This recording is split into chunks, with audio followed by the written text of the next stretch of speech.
সঙ্গী আমি সরাসরি সায়নের সঙ্গে কথা বলবো। কত শুরু থেকেই নাম ঘোষণার পর থেকে দেখলাম যে সারাক্ষণ মানে আমি তো দেখতে পাচ্ছি একদম কালো হয়ে গেছে রোদে ঘুরতে ঘুরতে, প্রবল রোদ, তীব্র দাবদাহ সব উপেক্ষা করে টানা প্রচার চলছে। গোটা লোকসভা কেন্দ্রটা আগে তো পুরো আননোন ছিল, এখন ঘুরতে ঘুরতে কি মনে হচ্ছে, কি কি ইস্যুগুলো সামনে আসছে? প্রথম কথা হচ্ছে মার্চ মাসের 14-15 তারিখ থেকে আজকে মে মাসের আপনার 9 তারিখে দাঁড়িয়ে আছি। আমি এর মাঝে 1-1.5 দিনের জন্য কলকাতা গেছিলাম। বাকি প্রতিদিন প্রচার কাজ, প্রতিদিন নিরন্তর প্রচার কাজ, এবং একদম গ্রামে বাড়িতে বাড়িতে গিয়ে মানুষের কাছে পৌঁছে যাওয়া, হাটে বাজারে পৌঁছে যাওয়া, সেই প্রচার কার্য করেছি। এর আগে প্রচুর কর্মসূচিতে এ জেলায় আসার অবস্থা হয়েছে, সৌভাগ্য হয়েছে, ইনসাফ যাত্রায় হেঁটেছি। ফলত সামগ্রিকভাবে কিছুটা চেনা পরিচিতি সবটা ছিল, কিন্তু যেটা মূল ইস্যু, যেটা একদম কোর ইস্যু উঠে আসলো প্রচার থেকে, সেটা হচ্ছে যে বেকারত্ব। আমাদের প্রজন্ম, কম বয়সী ছেলেমেয়েরা যারা পড়াশোনা শিখেছে, এরা চাকরি চাইছে, এবং হলদিয়া শিল্পাঞ্চল এটাকে রিভাইভ করতে হবে, এটাকে পুনরুদ্ধার করতে হবে, যেটা আমরা তৈরি করেছিলাম। আমাদের পাশে স্বর্ণালী এই মুহূর্তে র্যামকো সিমেন্টের কারখানা, ঠিক তার পাশে কোলাঘাট তাপবিদ্যুৎ কেন্দ্র, এগুলো বুদ্ধদেব ভট্টাচার্যের সরকার আমরা তৈরি করেছিলাম, আমাদের বয়সী ছেলেমেয়েরা কাজ করত। কিন্তু দুর্ভাগ্যের হলেও সত্যি তারপরে পূর্ব মেদিনীপুরে আর নতুন করে কিছু হয়নি। হলদিয়ার পরে এখানে প্রচার করতে করতে মানে ধোঁয়া টোয়া দেখতে পাও, অনেকে আজকাল প্রচার করতে গিয়ে দূর থেকে ধোঁয়া দেখতে পান। আমরা এখান থেকে যে ধোঁয়া দেখতে পাই, সেই ধোঁয়া বামফ্রন্ট সরকারের আমলে শিল্পের তৈরি হওয়া ধোঁয়া। হলদিয়া পেট্রোকেমিক্যালসে আগুন জ্বলে ধোঁয়া বেরোয়, ওই ধোঁয়া হচ্ছে বামফ্রন্ট সরকারের তৈরি করা ধোঁয়া। আর অনেকে হুগলি থেকে যে ধোঁয়া দেখতে পাচ্ছেন, ওনারা দুদিন পরে শ্মশানের চুল্লির পাশ দিয়ে গেলেও চুল্লি থেকে ধোঁয়া উঠছে দেখেও হয়তো শ্মশানের থেকেও শিল্প মনে করবেন। আসলে যারা রাজ্যটাকে শ্মশান বানিয়ে দিয়েছে, তাদের কাছে চুল্লিটা শিল্পই মনে হবে, সেটাই স্বাভাবিক। এইভাবে টোটোয় প্রচার চলছে, আমি তো দেখলাম মাঝখানে কখনো ট্রেনে প্রচার, কখনো টোটোয় প্রচার, সেগুলো দেখতে পেয়েছি। মানে এই যে একদম প্রান্তিক এই তমলুক লোকসভা কেন্দ্রের যে বিধানসভাগুলোতে ঘোরা হচ্ছে, একদম ইন্টেরিয়ার জায়গাগুলোতে ঘোরা হচ্ছে, এতে আর মানে মানে রিয়েলাইজেশনটা কি? মানে সত্যি কি মানুষজন, মানে তোমরা স্লোগান দাও মাঝে মাঝে যে হাল ফেরাও, লাল ফেরাও, হাল ফেরানোর অবস্থা রয়েছে, অপশন রয়েছে, স্কোপ রয়েছে? দেখো, স্কোপ যদি না থাকতো আমি সায়ন ব্যানার্জি 1.5 মাস ধরে এখানে মাটি আঁকড়ে পড়ে থাকতাম। আমি তোমাকে অনেস্টলি বলছি, এখন যে ট্রেন্ড, গোটা রাজ্য জুড়ে বামেদের ভোট বাড়বে, লেফটের ভোট বাড়বে, এটা ফ্যাক্ট, এটা মানে এটা হয়ে গেছে, এটা যাওয়ার হয়ে গেছে। আমরা এখানে লড়ছি তমলুক থেকে বামপন্থীদেরকে সিটটা সিকিওর করবার জন্য, জেতবার জন্য, 1 নাম্বার। 2 নাম্বার কথা হচ্ছে, মানুষ তৃণমূল এবং বিজেপি দুজনকেই ট্রাই করে দেখে নিয়েছে। আর পূর্ব মেদিনীপুরের মাটি হচ্ছে এই যে বিজেপিতে যাওয়ার যে ট্রেন্ড শুরু হয়েছিল অনেক আগে, পঞ্চায়েতের ভোটের সময়তে 2018 সাল, সেই সময় থেকে এটা চলছিল।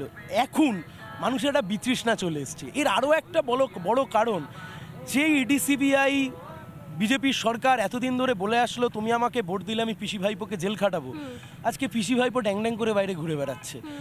দিল্লির মুখ্যমন্ত্রী গ্রেপ্তার হয়ে গেল, ঝাড়খণ্ডের মুখ্যমন্ত্রী গ্রেপ্তার হয়ে গেল। একটা দুর্নীতি 2021, একটা দুর্নীতি 2022। মমতা ব্যানার্জির বিরুদ্ধে অভিযোগ কিন্তু 2013-14 সাল থেকে আজকে 2024 সালে দাঁড়িয়ে আছি। মানুষ খুব বিরক্ত বোধ করছে, তাই জন্য মানুষ একটা বিকল্প রাস্তা বাছছে, এবং যে কারণে আমরা একটা পজিটিভ স্লোগানও দিয়েছি, জিতবে এবার সায়ন, হলদিয়ায় হবে আবার শিল্পায়ন, তমলুক জুড়ে হবে মানুষের আসল উন্নয়ন। কিন্তু অনেকেই বলছেন যে এই জায়গা থেকে দাঁড়িয়ে তমলুক এতটাই শক্ত ঘাঁটি কোথাও আগের তৃণমূলের, মানে স্পেসিফিক্যালি বলতে গেলে কোথাও অধিকারী ফ্যামিলির, আসলে সে তৃণমূল হোক বা বিজেপি হোক, সেই জায়গা থেকে সায়ন তাহলে কি এক্সপেকটেশন রাখে? 2 নম্বর না 3 নম্বর? কারণ লড়াই দেবাংশুও দিচ্ছেন, তিনিও ময়দানে রয়েছেন। দেখুন, সবাই ভোটে দাঁড়িয়েছে তো লড়াই করবার জন্য, সেটাই স্বাভাবিক। কিন্তু আমি ভোটে দাঁড়িয়েছি, আপনি Swarnali, you are quite young journalist, and being an young journalist, এটা আজকে বলতে কোনো অসুবিধা নেই। হয়তো তুমিও তমলুকের হবু সবচেয়েতে ইয়ং এমপির সাথে দাঁড়িয়ে আজকে তুমি ইন্টারভিউ নিচ্ছ, তুমি বলতে পারো you are quite over confident. আমি ওভার কনফিডেন্ট না, এটা বাস্তব, এটা মাটি বলছে। তার একটা বড় কারণ, এই মাটি অনেক জিনিস অধিকারী পরিবারকে দিয়েছে, কালীঘাটের ব্যানার্জি পরিবারকেও দিয়েছে। এই তমলুকের মাটি অধিকারী পরিবারকে বহুত কিছু দিয়েছে, সাংসদ বানিয়েছে, বিরোধী দলনেতা বানিয়েছে, পরিবহন মন্ত্রী বানিয়েছে। এই তমলুকের মাটি কিন্তু কালীঘাটের পরিবারকেও সব কিছু দিয়েছে। কিন্তু তার পরিবর্তে তমলুক কি পেল? 2009 সালে তুমি সম্ভবত সেই সময় জার্নালিজমে ঢুকছো, মানে সেই সময় তুমি শিক্ষা জগতে, আমিও শিক্ষা জগতে। একদম। আজকে আমরা, তুমি জার্নালিস্ট হয়ে গেলে, আমি ভোটে দাঁড়িয়ে গেলাম। নন্দীগ্রামের সেই যে শিলপুতে ছিল 2009 সালে মমতা ব্যানার্জি রেলমন্ত্রী হলেন, মুখ্যমন্ত্রী হলেন, শুভেন্দুবাবু সাংসদ হলেন, পরিবহন মন্ত্রী হলেন, বিরোধী দলনেতা হলেন, ওনার আরেক ভাই দিব্যেন্দুবাবু তিনি সাংসদ হলেন, ওনাদের পিতা মাননীয় শ্রী শিশির অধিকারী মহাশয় তিনি সাংসদ হলেন। আজ অবধি নন্দীগ্রামের ট্রেনটা চালাতে পারলো না। এই ব্যর্থতার দায় নিতে হবে না?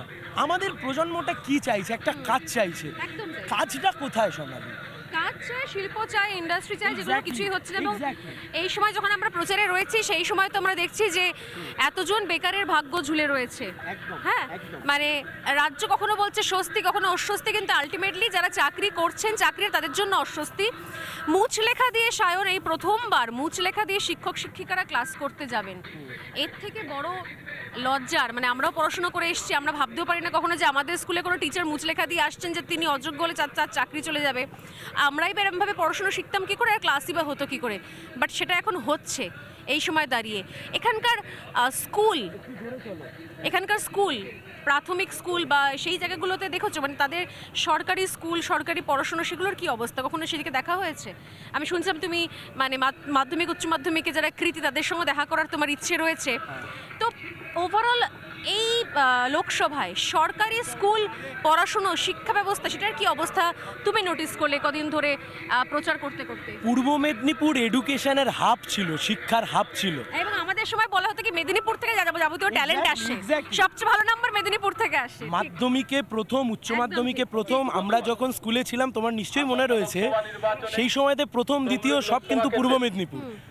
আজকে পূর্ব মেদিনীপুরের মানে হয়েছে যে পূর্ব মেদিনীপুর আজকে মদ বিক্রিতে প্রথম হচ্ছে, পূর্ব মেদিনীপুর আজকে শিক্ষায় প্রথম হচ্ছে না। নমস্কার, পূর্ব মেদিনীপুর আজকে শিক্ষায় প্রথম হচ্ছে না।